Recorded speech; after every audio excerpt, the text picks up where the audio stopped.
सोचिए, जिंदगी का सबसे बुरा दौर ही आपकी सबसे बड़ी कामयाबी की वजह बन जाए। सुनने में थोड़ा फिल्मी लगता है ना? पर आज हम बात करेंगे श्रीनिधि की, एक ऐसे ही बेरोजगार ग्रेजुएट की जिसने एक मुश्किल घड़ी को एक जबरदस्त बिजनेस में बदल दिया।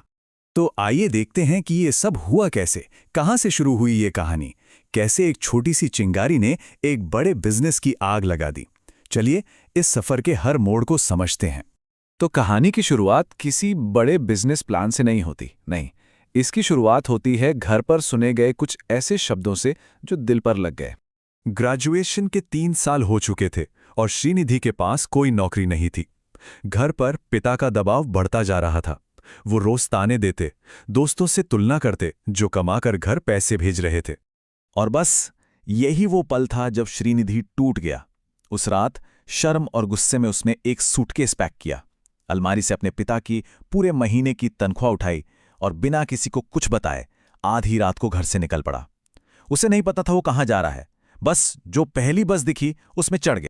तो अब वो एक अनजान बस में है जिसका कोई ठिकाना नहीं। पर कभी कभी जब आपको लगता है कि सब खत्म हो गया, वहीं से एक नई शुरुआत होती है।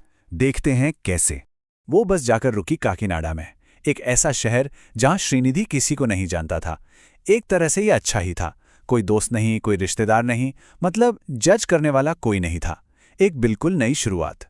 शहर में उसने एक छोटा सा कमरा तो ले लिया, पर जब दोपहर में भूख लगी और वो एक लोकल होटल में खाना खाने गया तो बस वहीं से गेम बदल गया। खाना इतना ज्यादा खराब था, करियां बिल्कुल बेस्वाद, कि उसके दिमाग में एक जबरदस्त आइडिया आया।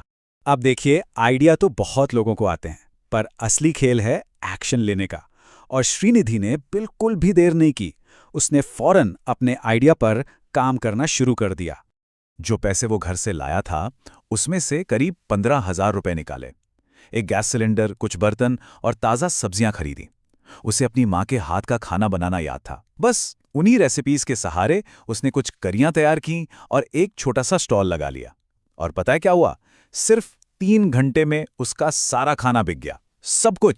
पहले ही दिन सारे खर्चे निकालने के बाद उसकी जेब में 450 रुपए का प्रॉफिट था। ये छोटी रकम थी, पर इस बात का सबूत थी कि हाँ, इस आइडिया में दम है, ये काम कर सकता है। ठीक है, तो शुरुआत तो अच्छी हो गई, लेकिन अब एक नई मुश्किल सामने खड़ी थी। बिजनेस को बड़ा कैसे किया जाए? पैसे तो ज्यादा थे नहीं, और कोई उस पर भरोसा क्यों करता? और यहीं पर कहानी में एंट्री होती है उसके मकान मालिक लक्ष्मी नारायण की। उन्होंने श्रीनिधि में वो बात देखी, वो लगन देखी।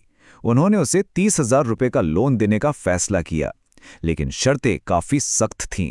गारंटी के तौर पर श्रीनिधि का आधार कार्ड और ओरिजिनल सर्टिफिकेट्स रख लिए, मुनाफे में 25% का हिस्सा मांगा और कहा कि 3 महीने के अंदर 40,000 रुपए लौटाने होंगे। अब पैसा तो आ गया था, पर श्रीनिधि ने उस पैसे को सिर्फ बिजनेस बड़ा करने में नहीं लगाया। उसने एक ऐसा तरीका निकाला जो मार्केटिंग और रिसर्च दोनों का काम कर गया। एक बहुत ही अनोखी स्ट्रैटेजी। उसने कोई पोस्टर नहीं छपवाए, कोई विज्ञापन नहीं दिया। इसके बजाय उसने एक कुकिंग कंपटीशन शुरू कर दिया। मतलब अपने कस्टमर्स को ही अपना रेसिपी डेवलपर बना लिया। कितना स्मार्ट मूव था ये।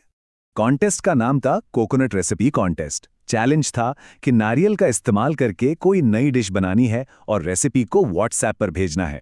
और इनाम, जीतने वालों को 5, 3 और 2 ग्राम सोना। नतीजा ये हुआ कि उसके पास 10,000 से ज्यादा रेसिपीज आ गईं। सोचिए, उसके पास अब नई नई करियों की एक पूरी लाइब्रेरी थी, वो भी बिल्कुल मुफ्त में।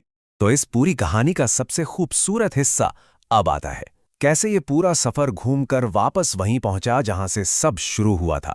सिर्फ 2 साल के अंदर श्रीनिधि का करीब पॉइंट इतना सफल हो गया कि उसने अपने माता पिता के लिए एक 3 बेडरूम का घर बनवाया और उस घर का नाम भी उन्हीं के नाम पर रखा। सोचिए, जिस घर से वो भागा था, आज उसी परिवार के लिए उसने एक नया घर बना दिया था। उसके मकान मालिक लक्ष्मी नारायण ने उसकी कहानी को बहुत ही खूबसूरती से बयां किया। उन्होंने कहा, टैलेंट हो तो मिट्टी से भी सोना बनाया जा सकता है। तुम्हारा बेटा इसका सबसे बड़ा उदाहरण है। श्रीनिधि की कहानी हमें एक बहुत जरूरी सवाल पूछने पर मजबूर करती है। यह हमें सिखाती है कि हम अपनी मुश्किलों को एक रुकावट की तरह ना देखें, बल्कि एक मौके की तरह देखें। जरा सोचिए, ऐसा कौन सा हुनर है जो हमारे अंदर छुपा है, और शायद वही हमारा अगला बड़ा अवसर बन सकता है।